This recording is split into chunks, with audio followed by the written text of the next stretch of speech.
Boa noite a todos. Vamos dar início ao nosso culto do Evangelho do Lar da noite de hoje. Para a nossa harmonização, faremos uma leitura de uma mensagem ditada pelo Espírito Emmanuel, nosso querido Chico, do livro Palavras de Vida Eterna. Enquanto temos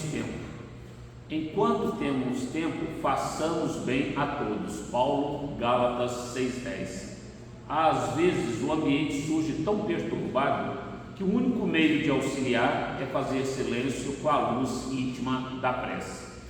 Em muitas circunstâncias, o companheiro se mostra sob o domínio de enganos tão extensos que a forma de ajudá-lo é esperar que a vida lhe renove o campo do espírito.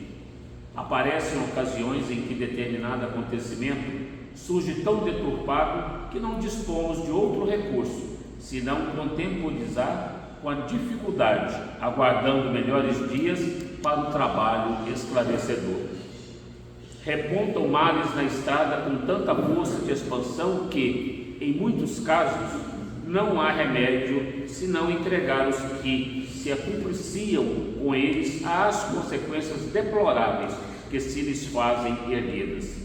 Entretanto, as ocasiões de construir o bem se destacam às dezenas nas horas do dia a dia. Uma indicação prestada com paciência, uma palavra que inspire bom ânimo, um gesto que dissipe a tristeza, um favor que remova a aflição. Analisemos a trilha cotidiana. A paz e o concurso fraterno, a explicação e o contentamento são obras morais que pedem serviço edificante como as realizações da esfera física. Ergue-se a casa, elemento a elemento, constrói-se a oportunidade para a vitória do bem, esforço a esforço, e, tanto numa quanto noutra, a diligência é indispensável. Não vale a esperança com inércia. O tijolo serve na obra, mas nossas mãos devem buscá-lo. Então vamos elevar os nossos pensamentos a Deus, rogando de Jesus, nosso mestre, guia e modelo da espiritualidade maior que nos envolve nesse instante, encarnados e desencarnados, a luz, o equilíbrio, a serenidade e a sabedoria. Agradecidos, Pai, que somos pela semana que se passou, pelo alimento, pela água, pelo teto, pelo agasalho, pela chuva, pelo sol, pelo vento. Te agradecemos imensamente pelos amigos, pelos entes queridos, encarnados e desencarnados, e até por aqueles que se julgam nossos inimigos. Que tenhamos a oportunidade de nos redimirmos enquanto ainda estamos com Ele na jornada terrestre. Te rogamos nesse instante ainda, permita que nossa Mãe Maria vá de encontro a todos os nossos irmãos que partiram deste plano pela porta do suicídio. Onde quer que se encontrem, recebam as nossas vibrações de amor, de carinho, de ternura, e que em breve possam estar juntos de nós novamente. E assim, Pai, imensamente agradecidos por esta oportunidade bendita do culto deste Evangelho, com a oração que o Senhor nos ensinaste, damos por iniciado este culto. Pai nosso que estais no céu, santificado seja o vosso nome. Venha a nós o vosso reino, seja feita a vossa vontade, assim na terra como ela é feita no céu. O pão nosso de cada dia nos dai hoje. Perdoai as nossas ofensas, na medida em que perdoarmos aos nossos ofensores. E não nos deixeis entregue às tentações, mas livra-nos, Senhor, de todos os males, hoje, agora e sempre. Para a nossa reflexão da noite de hoje, do capítulo 23, Moral Estranha. Quem não odiar seu pai e sua mãe? Havia uma grande multidão acompanhando Jesus, e voltando para eles lhes disse: se alguém vier a mim e não odiar a seu pai e sua mãe, sua mulher e seus filhos, seus irmãos e suas irmãs, e até mesmo sua própria vida, não pode ser meu discípulo. Assim, todo aquele que não carrega sua cruz e não me segue, não pode ser meu discípulo. E todo aquele que dentre vós não renuncia a tudo que tem, não pode ser meu discípulo. Lucas 14, 25, 27 e 33. Aquele que ama mais seu pai ou sua mãe do que a mim, não é digno de mim. Aquele que ama mais a seu filho ou a sua filha, do que a mim não é digno de mim. Mateus 10, 37. Certas palavras, aliás, muito raras, fazem um contraste tão estranho na linguagem atribuída ao Cristo que, instintivamente, repelimos o seu sentido literal sem que a perfeição de sua doutrina nada sofra com isso. Escritas após sua morte, uma vez que nenhum evangelho foi escrito enquanto vivia, podemos supor que, nesses casos, a ideia principal do seu pensamento não foi bem traduzida, ou, o que não é menos provável, que o sentido original tenha sofrido alguma alteração ao passar pela tradução de uma língua para outra. Basta que o erro tenha sido cometido uma só vez para que fosse repetido pelos copistas, como se vê com frequência nos fatos históricos. A palavra odiar, nesta frase do evangelista Lucas, se alguém vier a mim não odiar seu pai e sua mãe, está nesse caso. Ninguém pode ter a ideia de atribuí-la a Jesus. Seria inútil discuti-la e, pior ainda, seria procurar justificá-la. Seria preciso saber inicialmente se ele a pronunciou e, em caso afirmativo, saber se, na língua em que falava, essa palavra tinha o mesmo significado que a nossa. Noutra passagem do evangelista João, aquele que odeia sua vida neste mundo, conserva-a para a vida eterna. É claro que ela não traduz a ideia que lhe atribuímos. A língua hebraica era pobre e tinha muitas palavras com diversas significações. É o que acontece, por exemplo, na Gênese. A palavra que indica as fases da criação serve também para expressar um período de tempo qualquer, e ainda o período diurno, de que derivou a sua tradução para a palavra dia, e a crença de que o mundo fora feito em 6 dias. Também ocorre o mesmo com a palavra que designava um camelo e um cabo, pois os cabos eram feitos de pelo de camelo, e que foi traduzida por camelo na alegoria do buraco da agulha. É preciso, além de tudo, considerar os costumes e o caráter dos povos que influem na natureza particular das línguas. Sem esse conhecimento, o sentido verdadeiro das palavras nos escapa, e de uma língua para outra, a mesma palavra tem um significado de maior ou menor energia. Pode ser uma injúria ou uma blasfêmia em uma e ter um sentido insignificante em outra, conforme a ideia que se queira exprimir. Numa mesma língua, ocorre também que o sentido de certas palavras se altera com o passar dos séculos, e é por isso que uma tradução rigorosamente ao pé da letra nem sempre revela perfeitamente o pensamento original. Para manter a exatidão, é preciso, às vezes, empregar não as palavras correspondentes à tradução, mas sim palavras que sejam equivalentes ou semelhantes.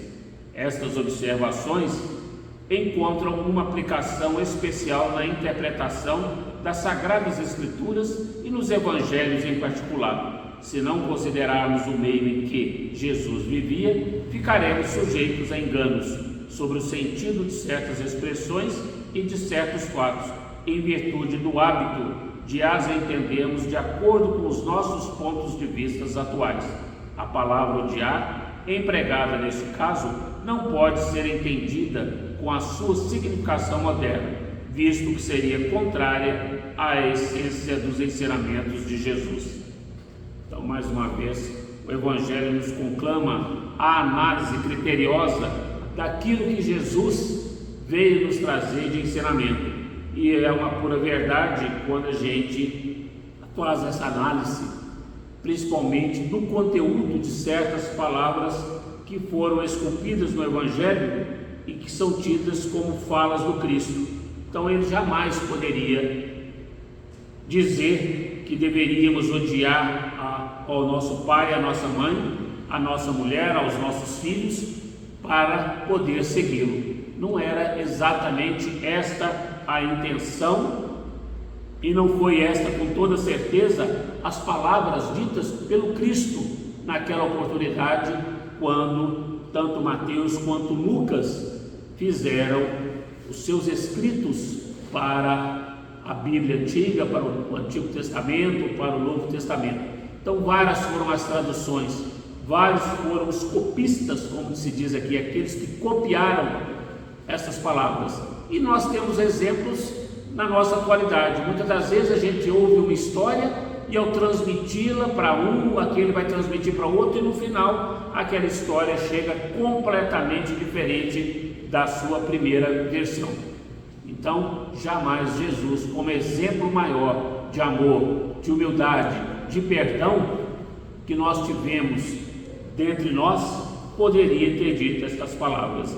Então, que nós possamos sopesar sempre, quando formos analisar os escritos religiosos, como tendo sido ditos pelo Cristo, para que a gente não cometa estes enganos, porque o maior exemplo que nos deixou foi que amar a Deus sobre todas as coisas, de todo o nosso coração, de todo o nosso espírito, e ao nosso próximo como a nós mesmos.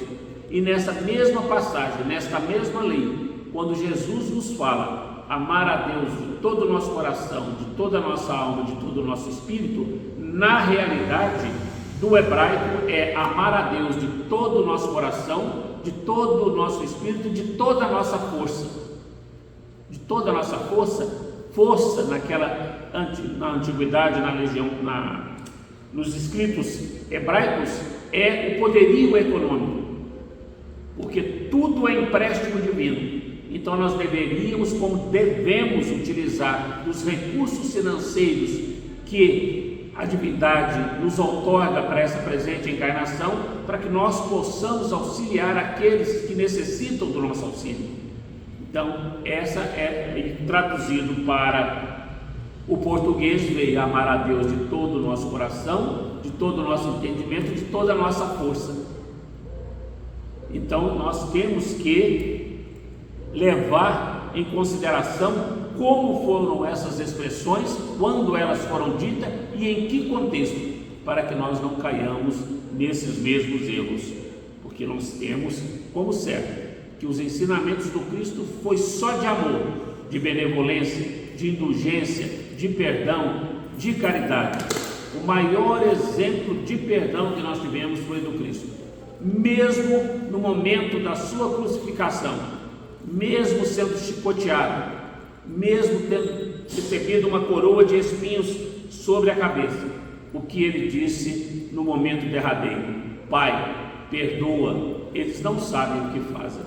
Então, evidentemente que o Cristo não poderia ter dito esta palavra odiar nesse sentido que nós conhecemos do português, que é ter rancor, ter mágoa, sentimentos malévolos com relação ao nosso próximo. Ou a palavra tem uma tradução original diferente, ou não foi a palavra realmente dita pelo Cristo, porque ele foi simplesmente amor, humildade, bondade, caridade. Então nós devemos lembrar sempre disso, para que nós não caiamos em erros, como muitos dos nossos irmãos caem ao analisar esse contexto. Da mesma forma como a gente analisa muitas das vezes as leis de Moisés, ao receber os 10 mandamentos ditados por Deus, mas ele também fez as suas leis mundanas, para que os homens daquela época, ainda grosseiros no seu modo de vivência, poderiam entender. Então tinha as leis de Moisés ditadas por ele próprio, como nós temos as nossas leis civis, as nossas leis tributárias, as nossas leis penais, a coordenar as nossas atividades com relação uns aos outros. Da mesma forma naquela época, mas o Cristo veio já quando o povo já tinha condições de entender com maior desenvoltura os seus ensinamentos, falar de amor, de bondade. E aí já mudou. A lei de talião, do olho por olho, dente por dente, passou a ser aquele de que quem pela espada fere, pela espada será ferido. E o exemplo que nós temos é de Simão Pedro, quando arrancou a orelha do soldado Malco e o Cristo mandou que ele embainhasse a sua espada. e depois, posteriormente, ocorreu o mesmo com Simão Pedro. Então nós temos que ter muita cautela quando analisarmos esses ensinos deixados pelos discípulos, principalmente porque nós não sabemos quem foi que realmente escreveu os primeiros ensinamentos ditados. Então que Deus possa nos dar o discernimento, Jesus possa continuar nos iluminando para que a gente tenha a sabedoria, o equilíbrio na análise do contexto, mas que apesar de tudo e principalmente acima de tudo, nós lembremos das duas leis maiores que resumem os 10 mandamentos: amar a Deus sobre todas as coisas e ao nosso próximo como gostaríamos que fôssemos amados. Então, mais uma vez, vamos elevar os nossos pensamentos a Deus, Senhor do Universo, Criador de tudo que existe no céu e na terra, agradecidos por essa oportunidade bendita.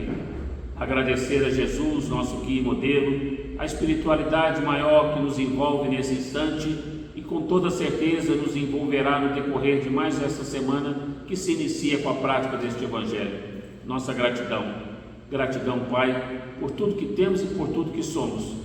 Alimente o nosso espírito com muito amor, com muita tolerância, muita paciência, a fim de que possamos prestar auxílio a todos aqueles que de nós se aproximarem, necessitados de amparo, de consolo, esclarecimento e orientação. Que nós possamos ser exemplos vivos, cartas vivas da sua doutrina, amado Mestre. Ou seja, fora da caridade não há salvação. E assim, eternamente agradecidos, com a oração de Maria, pedimos permissão para encerrar o culto do Evangelho da noite de hoje. Ave Maria, cheia de graças, o Senhor é convosco. Bendita sois vós entre as mulheres, bendito é o fruto do vosso ventre, Jesus. Santa Maria, Mãe de Jesus, rogai por nós, pecadores, agora e na hora do nosso desencarne, que assim seja. Gratidão, Pai.